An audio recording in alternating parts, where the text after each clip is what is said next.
अस्सलाम वालेकुम वरहमतुल्लाहि वबरकात। अल्लाह के नाम से शुरू, जो बड़ा मेहरबान और निहायत रहम करने वाला है। लोकसभा इलेक्शन 2024 में भारत के मुसलमानों ने बहुत बड़ी गलती कर दी है, जिसका खामियाजा उनको यह भुगतना पड़ेगा कि इस बार फिर से तीसरी बार नरेंद्र दामोदर दास मोदी, एक चाय वाला, संविधान के लिए बहुत बड़ा खतरा, मुसलमानों का दुश्मन, देश का दुश्मन, संविधान का दुश्मन और आरएसएस का एक विचारधारक, हिंदुत्व का विचारधारक नरेंद्र दामोदर दास मोदी वापस से प्रधानमंत्री का शपथ लेने वाले हैं। और ये सब कुछ सिर्फ और सिर्फ भारत के उन नक्कारे मुसलमानों की वजह से हुआ है, जो लोग बीजेपी से डर कर एली एली तेली नत्थु कह रहे लोगों को वोट कर देते हैं। आपने सही सुना है, अगर मुसलमानों ने होश का नाखून चबा लिया होता, अगर मुसलमानों ने सही कदम उठा लिया होता, तो आज भारतीय जनता पार्टी की सरकार नहीं बनती, आज नरेंद्र दामोदर दास मोदी जी पीएम नहीं बनते और आज इस देश में बीजेपी की सरकार नहीं बनती। आज बीजेपी की सरकार किसकी वजह से बन रही है? वो जेडीयू की वजह से, जिसके आधा से ज्यादा वोटर्स मुसलमान है। आज बीजेपी की सरकार किसकी वजह से बन रही है? वो टीडीपी, वो चंद्रबाबू नायडू, जिसके आधा से ज्यादा वोटर मुसलमान है। मुसलमानों ने जेडीयू को वोट किया बिहार में, और आंध्र प्रदेश के मुसलमानों ने टीडीपी को वोट किया। और उन्हीं टीडीपी के और जेडीयू के सीटों के समर्थन की वजह से आज भारतीय जनता पार्टी की सरकार बनने जा रही है। 4 सालों से मैं चैनल चला रहा हूं और 4 साल से मैं चीख चीख कर आपको यह समझा रहा हूं कि किंग मेकर बनने की जरूरत है। जब तक मुसलमान अपना नेता नहीं चुनता, जब तक मुसलमान अपनी पार्टी नहीं चुनता, तब तक मुसलमानों को सत्ता में भागीदारी नहीं मिल सकती। और आज मेरी बातें सिद्ध साबित हुई है, सच साबित हुई है। आज नरेंद्र दामोदर दास मोदी जी को सरकार बनाने के लिए 10 से 15 सीटों की जरूरत है। आज इंडिया गठबंधन को सरकार बनाने के लिए 10 से 15 सीटों की जरूरत है। वो सीट जेडीयू के पास है, नीतीश कुमार के पास। वो सीट चंद्रबाबू नायडू के पास, टीडीपी के पास। आप सोचो, पूरे देश की मीडिया में, पूरे देश के जर्नलिस्ट और पत्रकार सिर्फ इस बात की चर्चा कर रहे हैं कि नीतीश कुमार और चंद्रबाबू नायडू किसके साथ देंगे। पूरा देश ये कह रहा है कि इस बार सरकार में कोई होगा तो वो नीतीश कुमार और टीडीपी के समर्थन से होगा, एवं इस देश के लोकसभा इलेक्शन 2024 का किंग मेकर सिर्फ और सिर्फ नीतीश कुमार और चंद्रबाबू नायडू है। क्यों? क्या नीतीश कुमार ने 100 से ज्यादा विधानसभा की सीटें जीती है? क्या चंद्रबाबू नायडू ने 100 से ज्यादा विधानसभा की सीटें जीती है? नहीं, बल्कि जेडीयू ने सिर्फ 12 लोकसभा की सीटें जीती हैं और चंद्रबाबू नायडू ने सिर्फ 16 लोकसभा की सीटें जीती है। और 16 लोकसभा सीटें जीतकर चंद्रबाबू नायडू किंग मेकर बन रहे हैं। तो क्या इमाम 10 से 15 लोकसभा की सीट जीतकर किंग मेकर नहीं बन सकती? क्या भारत के 25 करोड़ मुसलमान एक मत होकर इमाम को वोट करके इमाम के 50 सांसद नहीं जिता सकते? क्या भारत के मुसलमानों को यह नहीं समझना चाहिए कि उनके वोटों की वजह से जेडीयू की सीटें आई और जेडीयू आज बीजेपी का साथ दे रही है? क्या बिहार के मुसलमानों को इमाम का साथ नहीं देना चाहिए था? इमाम ने बिहार में 10 से ज्यादा सीटों पर चुनाव लड़े, एक सीट पर भी उनका खाता नहीं खुला, क्योंकि बिहार के मुसलमानों को लगा कि एनडीए को इंडिया गठबंधन हरा सकता है, तो फिर इमाम को वोट क्या ही देना। तो बिहार के करोड़ों मुसलमानों ने अपने वोटों का विभाजन किया, आरजेडी को दिया, जेडीयू को दिया, कांग्रेस को दिया, लेकिन इमाम को नहीं दिया। पूरे भारत में 25 करोड़ मुसलमान राहुल गांधी को एक फरिश्ता की नजर से देख रहे हैं। ओ राहुल गांधी जी हैं, वो हमें बचाएंगे, लिंचिंग से बचाएंगे, दंगा से बचाएंगे, इंडिया गठबंधन बीजेपी को उखाड़ के फेंक देगा। और मैं शुरू से आपके कह रहा हूं कि सरकार इंडिया की बने या इंडिया की, मुसलमानों के लिए कोई बोलने वाला नहीं है। न ममता बनर्जी मुसलमानों के लिए कुछ कहेंगी, न राहुल गांधी मुसलमानों के लिए कुछ कहेगा, न नीतीश कुमार मुसलमानों के लिए कुछ कहेगा, न अखिलेश यादव मुसलमानों के लिए कुछ कहेगा, न मायावती मुसलमानों के लिए कुछ कहेगी, ना कोई भी पार्टी और कोई भी नेता मुसलमान का नाम तक नहीं लेना चाहता। मैनिफेस्टो में कोई ये नहीं लिखना चाहता कि वे लिंचिंग करने वालों को मौत की सजा देंगे। मैनिफेस्टो में कोई ये नहीं लिखता कि दंगा करने वालों को मौत की सजा देंगे। मैनिफेस्टो में कोई ये नहीं लिखता कि मुसलमानों की हालत गरीब एवं चमार से भी बदतर है। और यह अफसोसनाक है, हम मुसलमानों के इलाकों में स्कूल कॉलेज हॉस्पिटल खोलेंगे। मैनिफेस्टो में इंडिया गठबंधन ने ये सब कुछ नहीं लिखा। उसके बावजूद भी भारत के 25 करोड़ मुसलमानों ने अपना समर्थन इंडिया गठबंधन को दिया, सिर्फ इस उम्मीद से कि इंडिया गठबंधन सरकार बनाएगी और बीजेपी की टाई टाई फुस हो जाएगी। लेकिन 25 करोड़ मुसलमानों का वोट बेकार गया। इंडिया गठबंधन सरकार नहीं बना रही, एनडीए गठबंधन सरकार बना रही है, बीजेपी सरकार बना रही है। मोदी जी एक बार फिर से पीएम बन रहे हैं और मुसलमान हाथ पे हाथ धरे बैठकर तमाशा देखने के लिए खड़े हो गए, दर्री बिछाने के लिए खुश है। यूपी का मुसलमान अखिलेश यादव को अपना बाप मानकर दर्री बिछाएगा, मायावती को अपनी मां मानकर दर्री बिछाएगी। बिहार का मुसलमान तेजस्वी यादव को, पहले उसने लालू यादव को अपना बाप बनाया, अब उसने तेजस्वी यादव को अपना बाप बनाया, नीतीश कुमार को अपना चाचा बनाया और उनके लिए दर्री बिछा रहा है। बंगाल का मुसलमान ममता बनर्जी को मां एवं कुछ मुसलमान तो खुदा तक मान चुके हैं। और वो कुछ भी कहे, वो कुरान को उल्टा सीधा कहे, इस्लाम को उल्टा सीधा कहे, वो उसने कहा कि कुरान खत्म हो जाएगा लेकिन हमारा काम खत्म नहीं होगा। फिर भी बंगाल के मुसलमान आज टीएमसी के साथ है, लेकिन कोई एमआईएम का साथ नहीं देना चाहता। महाराष्ट्र का मुसलमान एनसीपी का साथ है, कांग्रेस का साथ है, लेकिन एमआईएम के साथ नहीं। मैं सलाम करता हूं हैदराबाद के गयूर मुसलमानों को, जिन्होंने बिना झिझक, बिना समझे, बिना हिचके, बिना डरे बीजेपी के खिलाफ सीधे सीधे उन्होंने एमआईएम को वोट किया। अगर हैदराबाद के मुसलमान भी जुम्मन होते, डरपोक होते, जाहिल होते, अनपढ़ होते, तो वो लोग समझते कि नहीं, बीजेपी को तो सिर्फ कांग्रेस हरा सकती है, हमें इंडिया गठबंधन को मजबूत करना है, तो वो अपना वोटों का समर्थन करते कांग्रेस को और वहां से बीजेपी जीत जाती।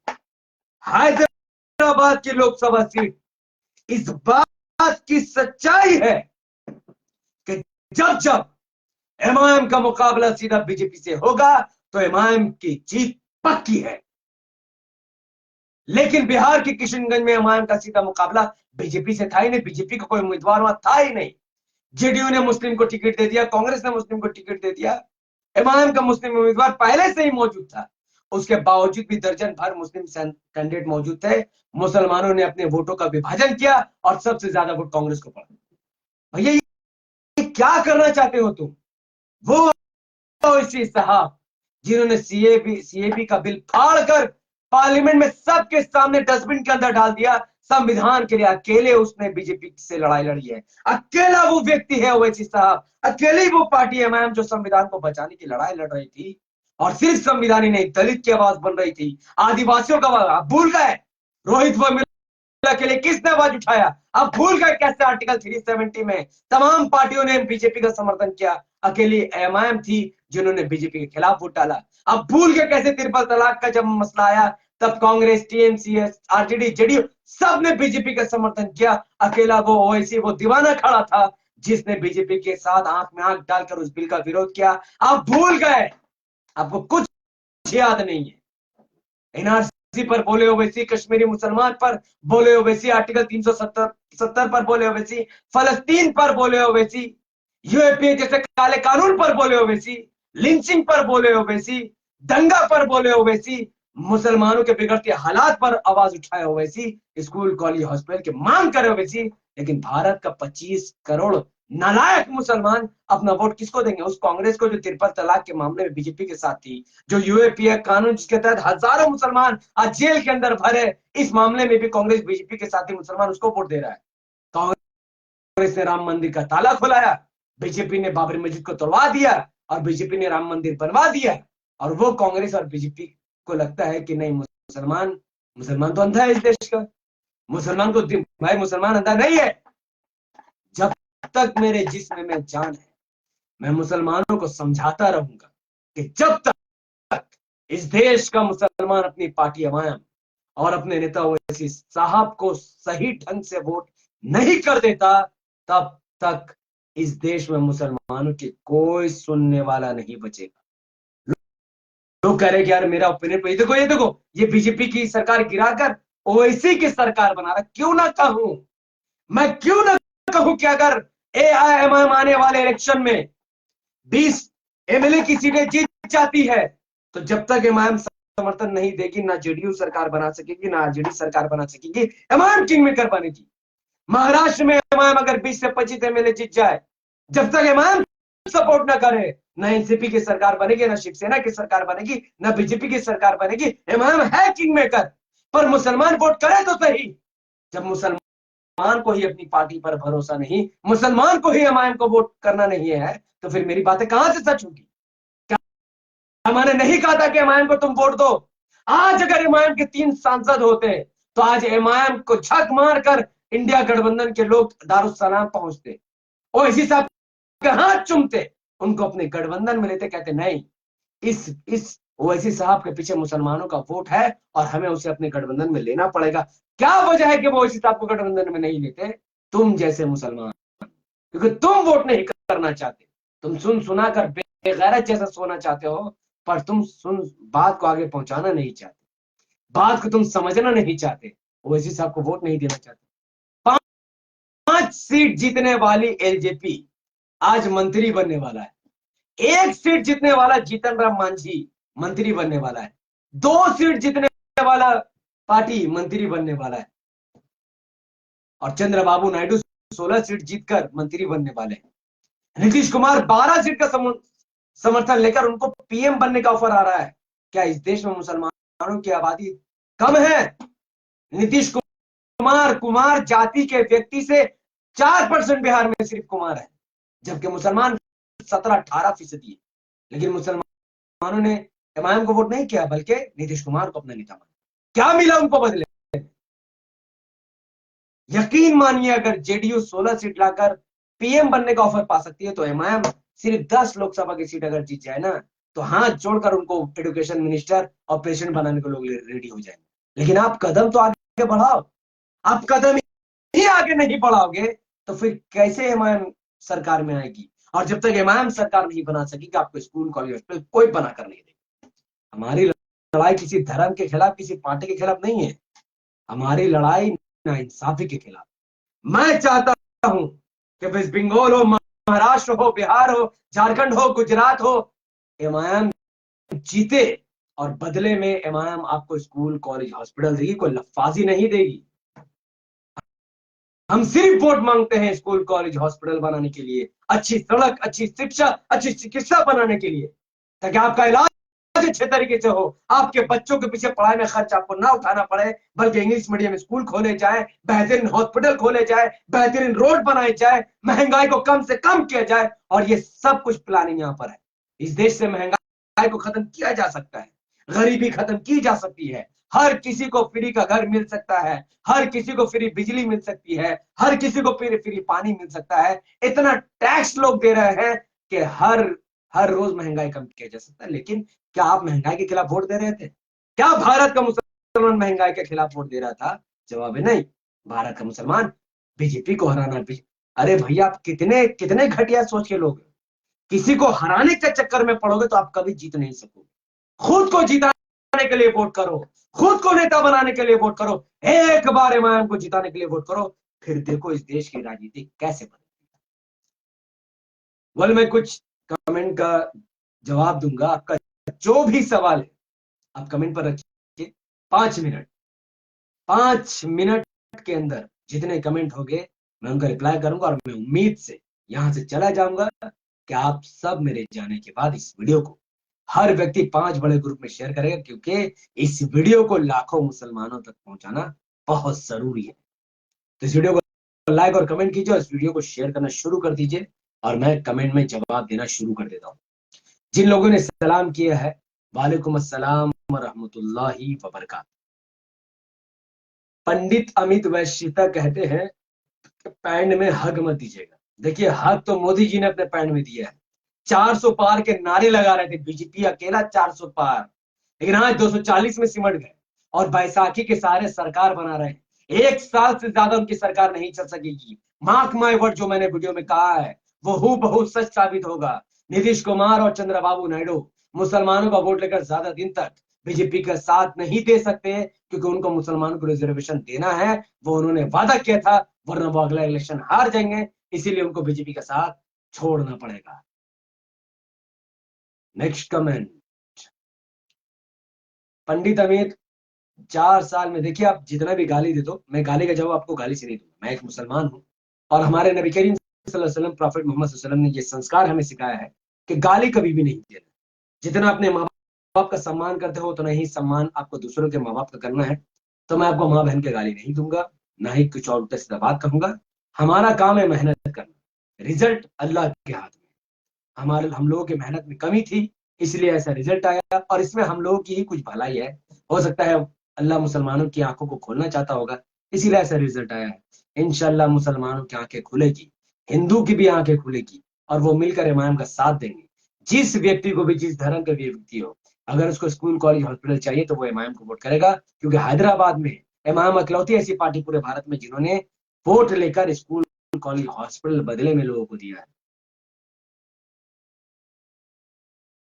जो भी तारीफ कर रहे हैं आपका बहुत बहुत शुक्रिया, बहुत बहुत शुक्रिया। एआईडीएफ भी हार चुका है कांग्रेस की मेहरबानी से। झारखंड में इमाम ने एक उम्मीदवार उतारा था, उसका नाम है राजमहल पॉल सोरेन, उनकी भी बुरी तरीके से हार हो चुकी है। भाई ये लोग यही चाहते हैं, नहीं कोई बात नहीं। वेस्ट बंगाल को कैंडिडेट नहीं है, मैं खुद कोशिश कर रहा हूँ वेस्ट बंगाल में इमाम का विस्तार करने की, और बहुत जल्द पार्टी यहाँ पर संगठन तैयार कर रही है। मैं इंशाल्लाह लाइव आकर आपको बताऊंगा। आप जो भी इमाम ज्वाइन करना चाहे, बेशक वो इमाम ज्वाइन कर सकते हैं। बस आप चैनल से जुड़े रहिए, कभी भी अपडेट आएगा। एनजे पठान भाई, तेरी सभी बातें सही है, मान ली तेरी सब बात सही है, लेकिन तू 25 करोड़ में सब कुछ साथ में क्यों नालायक बुलाता है? तो क्या तो कुछ ही नालायक है क्या? पुणे लायक है दूसरों को नालायक? देखिए, बात ऐसा है कि आप अपने घरों में क्या करते हैं मुझे उससे फर्क नहीं पड़ता, लेकिन अगर आपके एक गलती की वजह से अगर पूरा देश को खतरा पैदा हो रहा है, पूरे देश अगर खाई में कूद रहा है, तो मैं ऐसे हर वोटर को नालायक बोलूंगा जो गलत सरकार खड़े कर रहा है। इसीलिए इस देश के मुसलमानों ने नालायक वाला ही काम किया है, और मैं सिर्फ हैदराबाद के मुसलमानों को सलाम कहूंगा, क्योंकि उन्होंने डर कर नहीं बल्कि लड़ने के लिए और बीजेपी को हराने के लिए मैन को वोट किया। सीधा मुकाबला उन्होंने किया, सीधा मुकाबला, और वो जीत गए, आप नहीं जीते। हे किस कौम की बात कर रहे हो भाई? जो चांद प्यासे में भीख मांगता है इंडिया के मुसलमान, तो वैसी साहब को बीजेपी की भी पार्टी समझता है? बिल्कुल। जब तक ये नालायक लोग नहीं समझेंगे, तब तक इस देश का कुछ होने वाला नहीं। अरुण सिंह कहते हैं अगली बार एक सीट भी नहीं जीतेगा। अरे भैया जाओ जाके पता करो। मोदी जी हारते हारते बचे। एक तरफ ओवैसी साहब 3.5 लाख वोट से मार्जिन से जीते हैं, और यहाँ मोदी जी सिर्फ 1 लाख वोट के मार्जिन से जीते हैं। अगली बार मोदी जी की सीट गई। मोदी जी अब नेता बनने लायक नहीं है, लोग पक चुके हैं, पढ़ा लिखा हिंदू पक चुका है। अब कोई मोदी जी को नेता मानने को तैयार नहीं है। कुर्बान मलिक, इंशाल्लाह ओवैसी साहब को दिलों में बिल्कुल बिल्कुल। और कोई कमेंट? मैं ठीक हूँ भाई, जो भी सलाम करे वालेकुम अस्सलाम। Samim Ahmed, I enjoyed watching your live from beginning to end. We need Islamic brave journalists like you in India to raise the voice of our Muslims. Thank you so much, brother. Keep praying. Love you, brother. Thank you so much. Last message Mohammad Imtiaz Jaleel का क्या हुआ भाई? देखिए, महाराष्ट्र में जमीयत उलमा नाम की एक संगठन है मुसलमानों की, उन्होंने इलेक्शन से कुछ दिन पहले मुसलमानों से अपील की कि वो इम्तियाज जलील साहब को वोट ना करे, बल्कि बीजेपी को हराने के लिए वो लोग इंडिया अलायंस के कैंडिडेट को वोट करे, जिसकी वजह से मुसलमानों का वोट AIMIM और इंडिया अलायंस में बटा, जिसका सीधा फायदा शिवसेना को हुआ, और वहां से शिवसेना की जीत हुई है। तो मुसलमानों ने ही मुसलमानों के पीठ पर छुरा भोंक दिया, क्योंकि जिस तरीके से पिछली बार इम्तियाज जलील साहब जीते थे, उनको मुसलमानों का भरपूर वोट मिला, साथ में दलित का भी मिला। लेकिन इस बार दलित का तो कुछ वोट मिला, मुसलमानों का वोट मिला, लेकिन आधा से ज्यादा मुसलमानों का वोट शिवसेना के उस पार्टी पर चला गया जो इंडिया अलायंस के साथ है। यानी मुसलमानों ने उस एमआईएम को वोट नहीं दिया जो मुसलमानों के लिए आवाज उठाती है, जो मुसलमानों के लिए लड़ती है, संविधान लड़ती है, बल्कि वहां के मुसलमानों ने, औरंगाबाद के मुसलमानों ने बीजेपी को हराने के लिए शिवसेना को वोट दिया, जिन्होंने बाबरी मस्जिद को गिराया। मोहम्मद तसब्बर, अस्सलाम वालेकुम। वालेकुम अस्सलाम व रहमतुल्लाहि व बरकातहू। मैं इस वीडियो को धीरे खत्म करता हूँ और मैं गुजारिश करता हूँ इस वक्त जो 100 लोग इस वीडियो को देख रहे हैं, 80 से 100 लोग, वो लोग इस वीडियो को, अगर हर व्यक्ति इस वीडियो को 5 बड़े ग्रुप में शेयर करेगा फेसबुक में, तो ये वीडियो रातों रात लाखों लोगों तक पहुंच जाएगी। तो इस वीडियो को लाइक कीजिए, कमेंट कीजिए और 5 बड़े बड़े ग्रुप में शेयर कीजिए। और इंशाल्लाह कल से रेगुलर वीडियो आनी चालू हो जाएगी। मेरे पेज में कुछ रिस्ट्रिक्शन थी और वो कुछ कुछ खुल गई है, क्योंकि कल लोगों ने काफी वीडियो को शेयर किया, कमेंट किया, लाइक किया, लेकिन पूरा चैनल अभी भी ठीक नहीं हुआ है। लेकिन आप सब जो इस वक्त इस वीडियो को देख रहा है, जो मेरी जैसा दीवाना है, मेरे जैसा पागल है, मेरे जैसा कौम को उठाने की कोशिश कर रहा है और इंसाफ की लड़ाई लड़ रहा है, अगर वो लोग अभी के अभी, आप सब अगर अभी के अभी इस वीडियो को फेसबुक के 5 बड़े ग्रुप में शेयर करेंगे, ज्यादा से ज्यादा लाइक और कमेंट करेंगे, और ये वीडियो अगर सही से लोगों तक पहुंच जाएगा, वायरल होने लगेगा, तो फेसबुक में जो भी रिस्ट्रिक्शन लगा है वो सब ऑटोमेटिकली ही हट जाएगा। तो ये सब आपके हाथों में है। अगर आप सब वीडियो शेयर करते हैं, अगर ये वीडियो 2-3-4 हजार शेयर हो जाता है, अगर 100 आदमी देख रहा है, एक आदमी अगर 100 के 100 आदमी अगर 4 बड़े ग्रुप में शेयर करें, तो ये 400 शेयर तो ऐसे ही हो जाएगा और सुबह तक ये 4000 शेयर हो जाएगा और ये चैनल ठीक हो जाएगा। अगर आप सब और वीडियो देखना चाहते हैं तो बराए मेहरबानी अल्लाह का नाम लीजिए और वीडियो को शेयर कीजिए। बहुत बहुत शुक्रिया। अस्सलाम वालेकुम रहमतुल्लाहि व बरकात। अल्लाह की सलाम की रहमत बरकात आप तमाम भाइयों और बहनों पर हो। जिन लोगों ने भी सलाम किया, वालेकुम अस्सलाम व रहमतुल्लाहि व बरकात। मुझे अपनी दुआ में रखें। बहुत बहुत शुक्रिया। और इस वीडियो को जाते जाते प्लीज प्लीज लाइक शेयर, खास करके बड़े ग्रुप में इसको जरूर शेयर कीजिए, ताकि ये चैनल बच सके। और आने वाले वक्त में काफी ऐसी वीडियोस आएंगी जिसमें आपको पता चलेगा कितने वोट कौन सी पार्टियों ने काटा, जिसकी वजह से बीजेपी 205 की जगह 240 जीतने में कामयाब हो गई। बहुत बहुत शुक्रिया।